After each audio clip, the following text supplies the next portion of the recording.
calling the freeze. And as if the whipping winds and frigid temperatures weren't enough, there's more snow in the forecast. And toll tit for tat. A New Jersey politician suggesting reverse congestion pricing, as New York City says don't even think about obscuring your license plate to dodge those gantries. The 10 o'clock news starts right now. All right, and we begin with the weather and this brutal cold. Good evening, I'm Steve Lacey. And I'm Natasha Verma. All you have to do is step outside and it smacks you in the face. Layers were a must tonight for these New Yorkers all bundled up in Midtown earlier. So, is this our new January normal? Chief Meteorologist Nick Gregory is here with more on the Big Chill. Hi, Nick. Hi there, Natasha and Steve. It is our normal for this week because what you see is what you get, what you feel. It's the wind and it's the cold. And look at these wind gusts. LaGuardia 55, same for Bating Hollow out on the island. Greenwich, Connecticut 54, White Plains the same, and Seabright in New Jersey they're at 48. Current temperatures, they're in the 20s, mid-20s there, Poughkeepsie to White Plains, upper 20s, Connecticut towards the Hamptons, and then back to 25 you get down towards Belmar over towards Trenton. And again, the wind is the other story here. 20, 25 sustained in some spots, and those gusts are still pushing near 40. Look at White Plains, gusting to 40 right now. High 30s there at Islip. And again, you put that in combination with the temperature, and our wind chills are definitely in the single digits and teens, depending upon where you are. And it's not going to get any better because the wind forecast continues to show strong and gusty conditions for the rest of the night. Look at tomorrow. We're still gusting 35, 40 miles per hour times, and that's going to continue tomorrow night. And again on Thursday, you're going to see these wind gusts get up over 40, 45 miles per hour, and that's going to lead to pretty cold wind chills. In fact, our wind chill forecast tomorrow morning, single digits for everybody, even feeling like 1 below there at White Plains and 11 below there in Sullivan County. In the more afternoon, those wind chills don't rise all that much, mostly low teens. Stays pretty cold again tomorrow night. Those wind chill values going back down to the low single digits, and they recover just a little bit more again as we head on into Thursday. But Futurecast shows no problems for now. We're watching snow for part of the weekend. We'll talk about that a little bit later on. Steve? Very well. All right, thanks, Nick. You can track the tumbling temps along with Nick by scanning the QR code on your screen and downloading the free Fox local app. We're following a developing story out of Southern California. Flames rapidly spreading through the Pacific Palisades neighborhood of Los Angeles. Nearly 30,000 people have been ordered to evacuate, some of them forced to abandon their cars on blocked streets and instead get out and run away. A dangerous windstorm is fanning the flames with the worst conditions expected overnight. California's governor says many structures have already been destroyed. He declared a state of emergency to help support the communities affected. The LA fire chief describing just how tough the situation is on the ground. The fire is being fueled by a combination of strong winds and surrounding topography, which is making it extremely challenging for our personnel that are assigned to this incident. So far, no injuries have been reported, and officials are looking into what caused the fire. And this just in from Long Island. 2 students are among 6 people injured when a dump truck collided with a school bus in Old Westbury. Police say the brakes on the truck, which was hauling asphalt, failed, then hit a bus and an SUV. A 10-year-old boy and girl and 4 others suffered what we're told are minor injuries. That road was shut down in both directions for several hours while the scene was cleaned up. We want to take you to Washington now. This is a live look at the Capitol Rotunda where the body of former President Jimmy Carter is lying in state. The casket of the 39th president arriving in our nation's capital one last time from Georgia. All right, Fox 5 Sharon Crowley here now with more on how leaders and Americans are paying their final respects. Sharon? Yeah, it was a really solemn day of pageantry and processions. Former President Jimmy Carter lying in state at the Capitol Rotunda until his funeral Thursday at the National Cathedral, a day President Biden is declaring a national day of mourning. A military procession flanking the flag-draped casket of the 39th president as it moved toward the Capitol building. He died at the age of 100, becoming the longest living president. The motorcade stopped at the U.S. Navy Memorial, where the casket was then transferred to a horse-drawn caisson. Now Carter is the only U.S. Naval Academy graduate to become president. And in a somber ceremony, the casket was slowly lifted up the Capitol steps and brought into the rotunda as we saw their family, friends, and members of all branches of the military there to greet the casket. Inside, congressional Democrats and Republicans lined the room to pay their respects. Vice President Kamala Harris making remarks. She said, in the wake of the Watergate scandal, President Carter passed historic ethics legislation and helped to rebuild America's faith in government. James Earl Carter Jr. loved our country. He lived his faith. He served the people. and he left the world better than he found it. And in the end, Jimmy Carter's work and those works speak for him, louder than any tribute we can offer. May his life be a lesson for the ages and a beacon for the future. Former President Carter was perhaps best known for his humanitarian work after he left the White House, winning the Nobel Peace Prize in 2002. Democrats and Republicans and congressional leadership paying tribute to his remarkable life. He focused on making the lives of his fellow men better. That meant things like the Carter Center, which, among other things, works for the eradication of disease in some of the poorest areas of the globe. And it meant things like his work with Habitat for Humanity to provide affordable housing for those in need. In the face of illness, President Jimmy Carter brought life-saving medicine. In the face of conflict, he brokered peace. In the face of discrimination, he reminded us that we are all made in the image of God. If you were to ask him why he did it all, he would likely point to his faith. Well, 5 living U.S. presidents are going to be in attendance at Carter's funeral on Thursday. President Biden will be one of those giving a eulogy. Carter's remains will then be returned to his hometown of Plains, Georgia, where he will be buried next to his wife, Rosalind. All right, Sharon, thank you so much. And stay with Fox 5 for continuing coverage of Jimmy Carter's funeral. You can also download our Fox Local app, where we will be live streaming throughout the night. New allegations tonight against... Well, drivers are now on notice. Don't even try obscuring your license plate to try and fly under the radar as you go through those gantries. The city says it's cracking down as those drivers cope with paying the controversial congestion pricing toll. Fox 8 Linda Schmidt is live on the Upper East Side with what you need to know tonight. Hi, Linda. Hi there. Good evening, first of all, to both of you. And what's going on here is the city is taking every step that it can to make sure that drivers do not get away with not paying that $9 toll. Now, go ahead, take a look here. That's because city officials today announcing that they have a plan in place to crack down on drivers with license plates that are covered with plastic, rust, glass, things like a bike rack, and even mounds of dirt covering the license plate, which will prevent license plate readers from reading the license plates, and then they get away without paying that $9 toll. Well, the City Transportation Department and NYPD Commissioner Jessica Tisch are proposing increased enforcement, and even a car that is parked and has an obstructed plate could end up with a $50 fine. Well, the mayor and a watchdog group commented about that proposal today.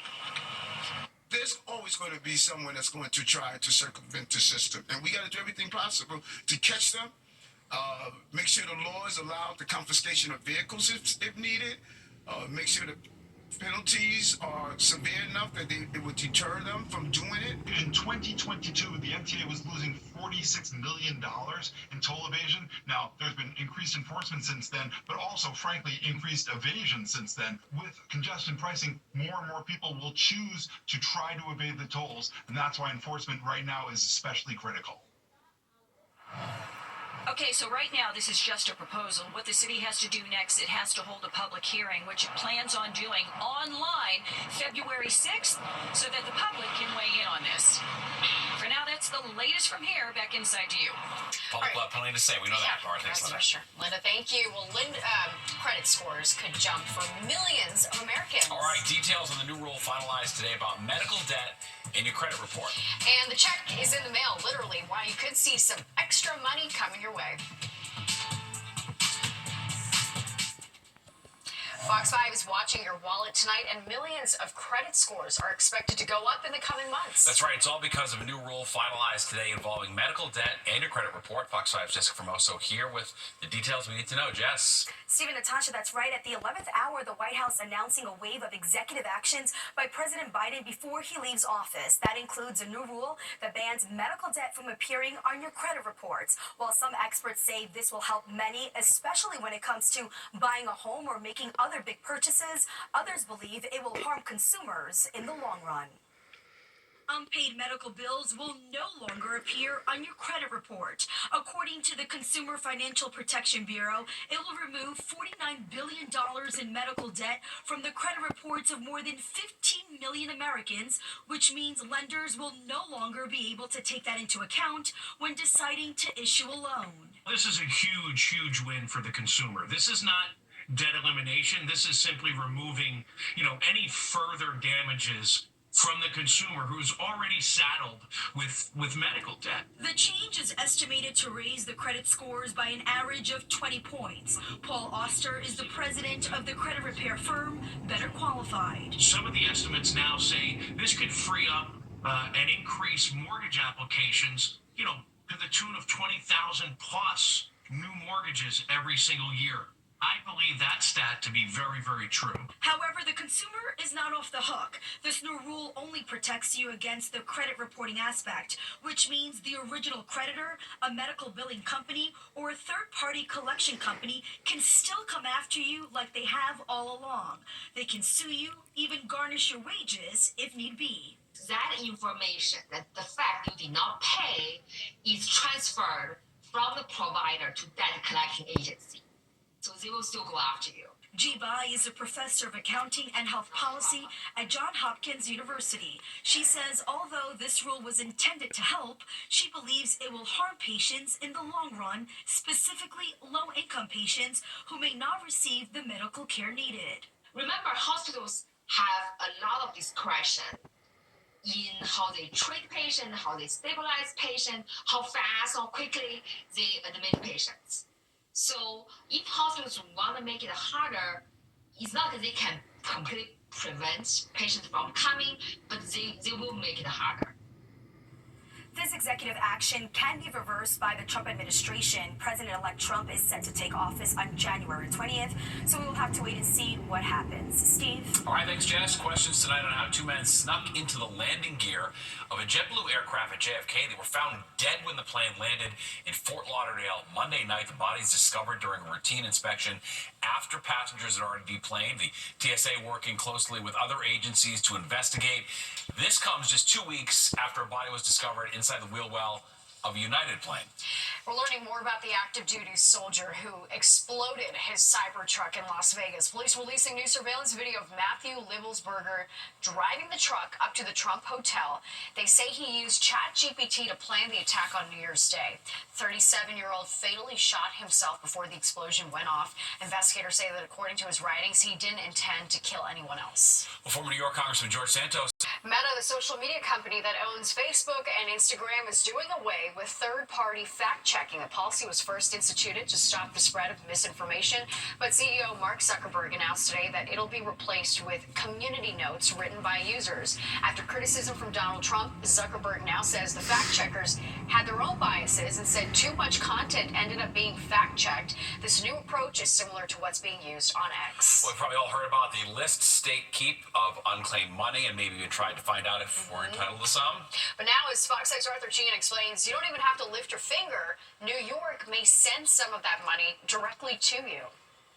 We all like it when our tax refund comes from the government, right? Well, what if we told you New Yorkers are owed billions that the state has been safeguarding for us, but we haven't gotten it back simply because we haven't checked for it. Did you know about that? I did not. I'll check it out. I'll Google it. It sounds too good to be true, honestly.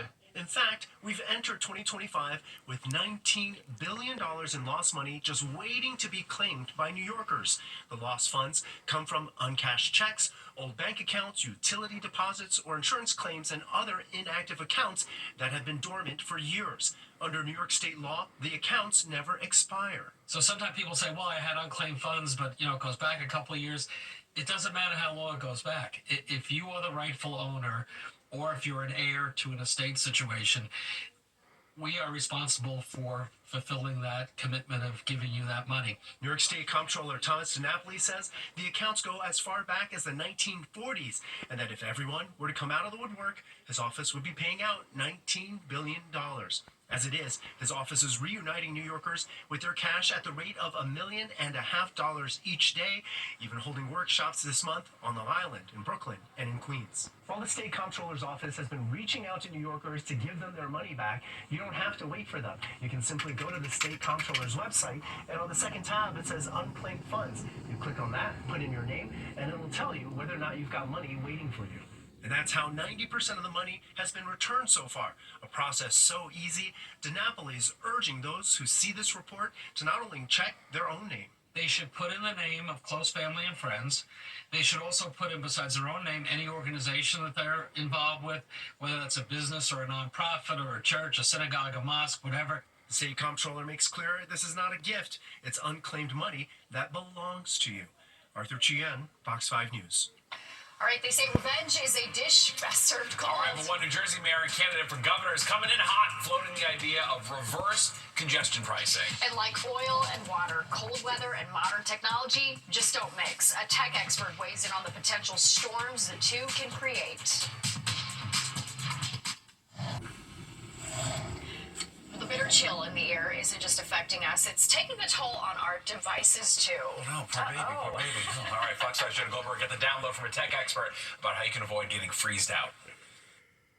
You've probably seen the alert when your cell phone's too hot, but be careful when it gets too cold, as that's not good for it either. They can shut down. Sometimes it's to protect themselves, often in heat. In cold, it'll just impact the longevity of the battery on a temporary basis. Tech guru Lance Ulanoff says performance is oftentimes impacted when lithium-ion batteries found in most modern-day smartphones are exposed to either extreme. The battery is sort of chemistry. It's a chemical process happening there for the power, for lithium-ion to work. Now, experts say avoid letting your phone drain completely, and if you notice your battery dropping quickly, make sure you have the latest update. Dim the screen, turn on auto brightness, and enable low battery mode. When I'm always home, I'm always having my phone on the charger, so it never goes dead. It's always in my pocket next to me. I don't use it that much. If the one dies, you don't use it too much. And it's not just cell phones. Electric vehicles are generally less efficient in cold weather, too. I've seen in my car 20-25% impact. Jeff Hovey says it's not uncommon to see a significant decrease in driving range on a charge due to the impact of low temperature. The cold weather is simply impacting how quickly that battery can charge, and then, how that battery is expensing the electricity to the motor. And for those of you in good old gas vehicles, low tire pressure alerts sometimes pop up this time of year as well, as cold air contracts and takes up less space. For tires of all sorts, keep an eye on your pressure regularly. If you're in an EV, consider letting the car heat up while it's still charging, and with any electronic, keep it out of the elements when possible. On Long Island, Jody Goldberg, Fox 5 News. Take care of your baby over there. That's right, don't forget. All right, well, it started as bonding over basketball and has grown into so much more. Get ready to meet the Forest Hills fathers defying stereotypes. Plus this. The Gantrys are live in Manhattan, but could New Jersey have the last laugh? I'm Teresa Priolo in Jersey City, where one local lawmaker is proposing the idea of reverse congestion pricing. 10 o'clock news.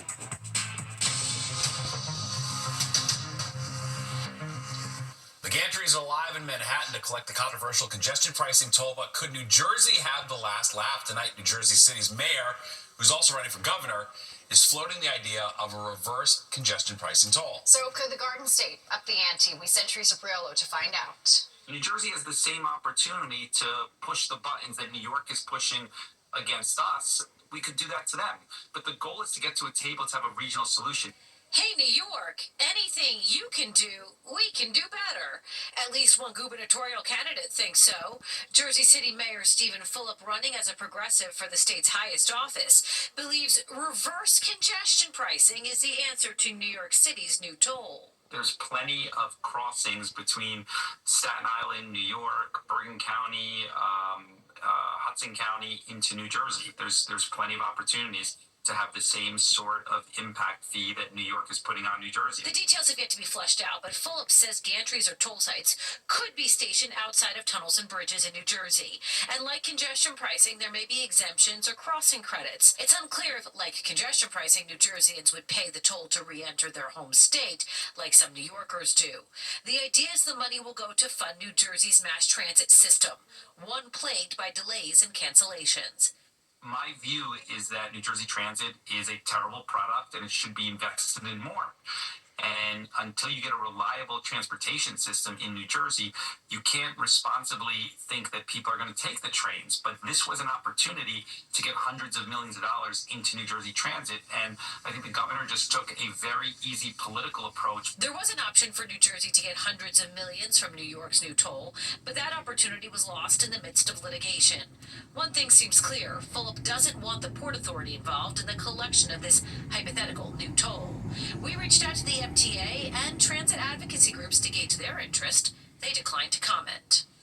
We reached out to the current governor, Phil Murphy, to get his take on this, but we haven't heard back. In Jersey City, Teresa Friolo, Fox 5 News. All right, Teresa, thank you. PATH train riders who take the train to and from Hoboken will need to find alternate routes. The Hoboken station will be closed starting at midnight on January 31st through February 25th at 5 a.m. Extensive work is scheduled, including the full replacement of tracks, track repair, and other maintenance, and the restoration of passenger areas in the station. Travel options include the ferry, NJ Transit bus service, or shuttle that'll take passengers to the Newport and Exchange Place PATH stations in New Jersey. Well, if you're taking a taxi or Uber in the congestion pricing zone, the rules don't exactly apply for you as they do for drivers. It's a little bit different. Fox 5's Richard Jacobus breaks down what you should know before you book your next ride. On this second full weekday of congestion pricing, the taxi stand outside Grand Central seems slower than usual, even on a really cold day. Look at the taxi line, they're waiting for the business. Not many people.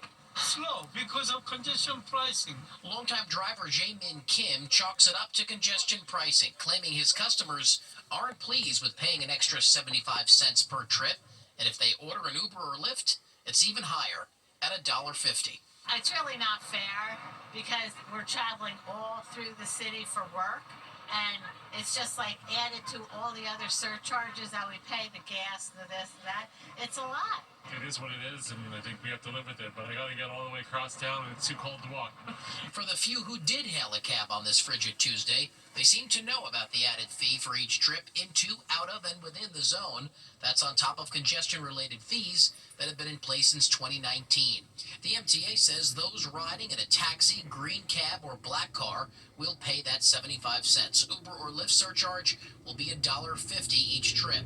But it's important to check your receipts. That would be a smart thing to do, to know if you're coming in below 60th Street. According to transportation officials, in the year 2023, the average yellow cab made a total of 12 daily trips. Cut that number in half for ride-hail vehicles like Uber and Lyft. And that's why the congestion pricing fee on the cabs is lower at 75 cents than the $1.50 on, let's say, an Uber or a Lyft. But those who are taking these cabs say it's still unfair. Customer is not happy. In Midtown, Richard Jacobus, Fox 5 News. All right, full disclosure, we decided to do this story because this actually happened to me after congestion pricing went into effect. I took a ride that dropped me off just one block north of the zone, and when I looked at my receipt, check your receipt, I still got hit with the charge, even though I wasn't in the tolling zone. We reached out to Uber for the story, and they say that their algorithm is based on the map that the MTA sends them, so now we're waiting for clarity on that. And when they do, we'll bring you an update. Until then, check your receipts. And for the latest on congestion pricing, scan the QR code on your screen and download the free Fox Local app. Well, the NYPD looking for a pair of suspects involved. The secret's out about the best new restaurant in the country. Yeah, Fox 5's Jessica Formoso takes us to Astoria and the wine bar and cafe that's taken the top honor from USA Today. We are on Denmark's Boulevard in Astoria, Queens, where one of the restaurants here got national recognition. I'm talking about Toodles in French. Of course, we stopped by. Let's take you inside and talk to the owners. They are still in shock. Crazy. It's all spontaneous. It's wild. Toodles in French opened about a year and a half ago and already on the national stage. Just days ago, they were named USA Today's Best New Restaurant. Chad Goldsmith and Vanessa Masses had no idea they were even nominated. Honestly, we started cracking up. We thought it was so funny. We didn't see it coming. We couldn't process that it was real. The wine bar and restaurant has an extensive wine selection and a tasty seasonal menu. We have a lot of wine, spirits that are made by families, underrepresented groups, people of color, LGBT winemakers, and things like that. Everything we can get local, we do. The chef, Jose Luis, really puts his Mexican flair on New York kind of American classics. We're doing like a chopped cheese, but he's doing his influence with spices. But what drives these two is community. We found out that we were nominated 2 weeks after voting started. And then the entire community rallied together, other local businesses handing out QRs and regulars canvassing the neighborhood. Brian is a regular here. Food was bangering. Chad was the first one to actually greet us, sit us down, and made us feel right at home. Since the recognition, Masses says new customers have been coming in. All indication, although they may be new, they are thriving. Now we're like getting all this attention, and it was like we were like this small little thing, and now we're like a big thing. And here's a fun fact. The name Toodles in French, it was Chad's and his older brother's nicknames growing up.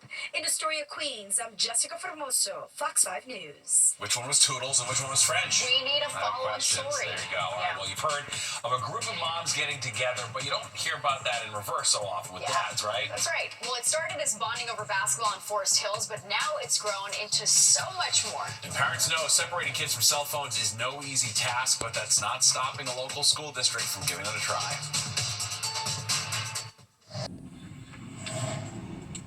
Well, dozens of dads are defying stereotypes in one Queens neighborhood. All right, Fox 5's Kevin Green introduces us to the Forest Hills fathers bonding over basketball and so much more.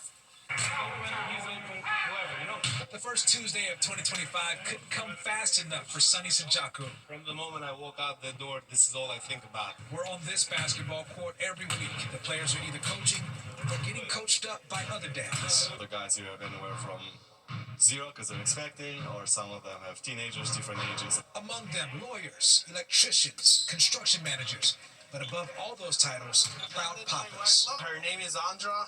In my language, which is Albanian, it means dream. Sonny's the newest dad of the group that's grown to about 80 dads strong over the last 2 years. He's able to score some points or score some pointers from Wesley. You call me the rebound king. You can put that out there, the rebound king, all right? Wesley's one of the first dads of the group. It's just like great to know that there are people, especially men, that are there to support each other and, take a break, hang out, but also, give advice on how to raise kids. The men rent out the gym, run back-to-back games full court, but in between games, conversations about fatherhood take their games to another level. Just being able to kind of see the world through his eyes, all the little funny things he picks up. So, there's really nothing like it. Every now and then, exchanging a few bragging rights. I'm the champion, bro. I beat them all. But even the best brag on the court can't trump the brag of a dad. She did steal my face, but she's gonna get the best of both of us. They don't advertise their misses nor assists, just pick each other up. In turn, building what's like a tribe of their own. So he's got a lot of uncles. All committed to showing up, taking their best shot at fatherhood. It makes me a better dad. Also, it makes me feel good, and then I have all that energy, all that positive energy to bring it home too. So it's really important. Kendall Green, Fox 5 News. You gotta be on their team. Yeah, I know. Well, I waste all that time at Fish, so I don't have many time for basketball leagues, but you gotta have some time for yourself. That's right. All right, let's get a check of the forecast now with Nick and indoor activities and sports. That's the vibe. Although you're freezing when you get out of there all sweaty, Nick. Oh, that's I bet for for sure. I wonder if they have any good dad jokes that they exchange amongst each other, right? That's why you gotta be on their team. Well, yeah, maybe.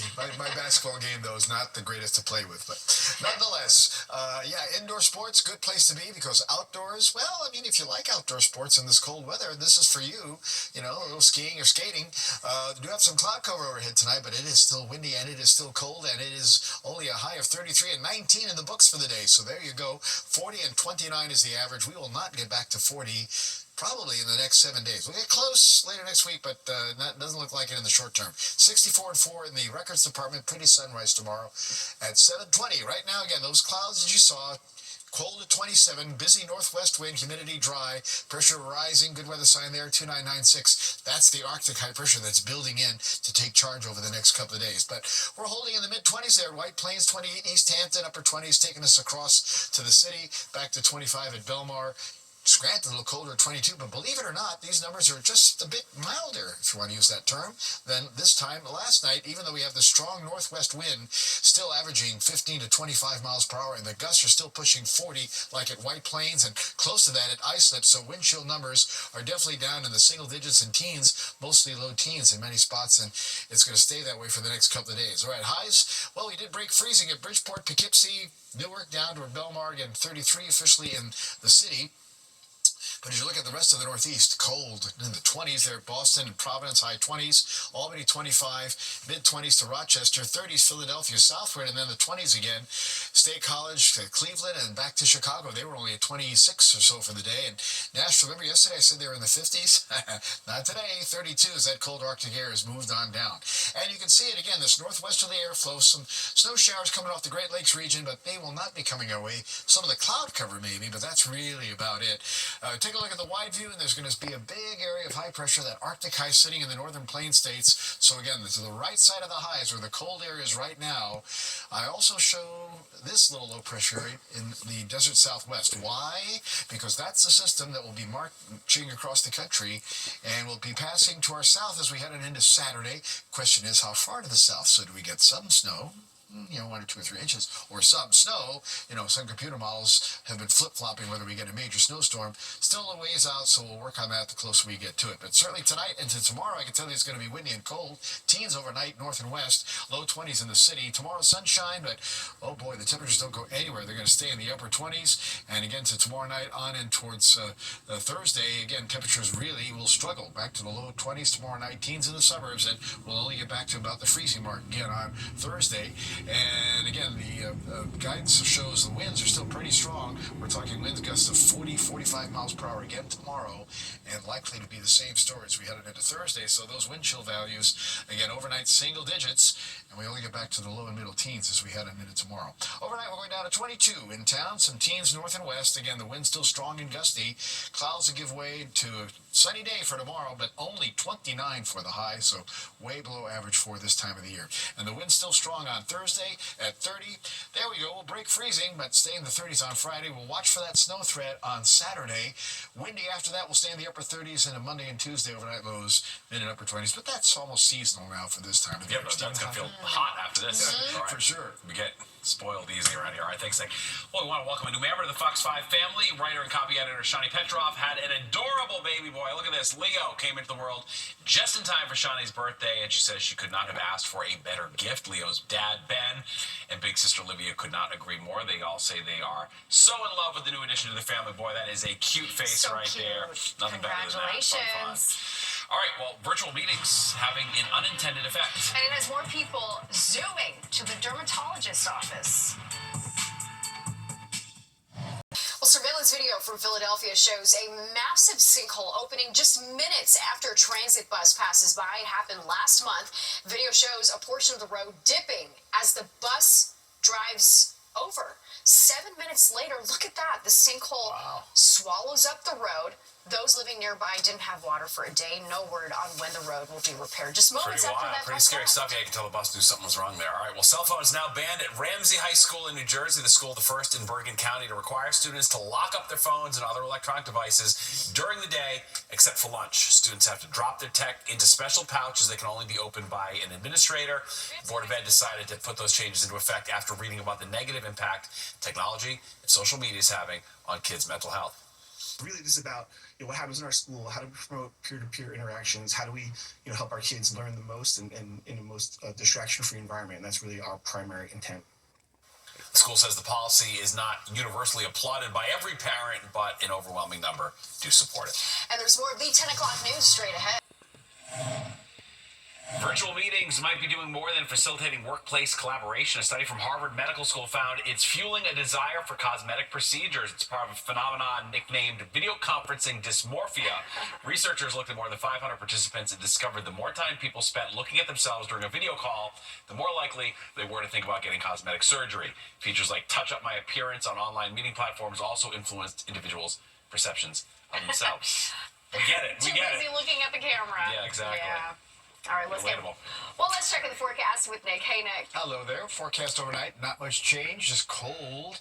Teens in the suburbs, low 20s in the city, pretty much the same deal along the coast with a strong northwest wind, making those wind chills in the single digits. Tomorrow, sunshine returns, but look at this. The temperature goes nowhere, staying pretty much in the upper 20s just about everywhere you go, and the wind chills in the teens with that strong northwest wind gusting 45-plus miles per hour. Same deal for Thursday. Windy, only about 30. Friday, we break to 38. Better, but still a windy day with some sunshine. We're going to watch for snow Saturday, and then we'll see what happens early next week. Just kind of dry and cold, I think, Monday and Tuesday. Very well. All right, thanks, Nick. Well, that does it for us tonight. If you've missed any part of the 10 o'clock news, you can always catch an encore on our free streaming app, Fox Local. Just scan the QR code on your screen and download the free Fox Local app on your phone where you can stream our newscasts anytime. Have a great night. We'll see you tomorrow.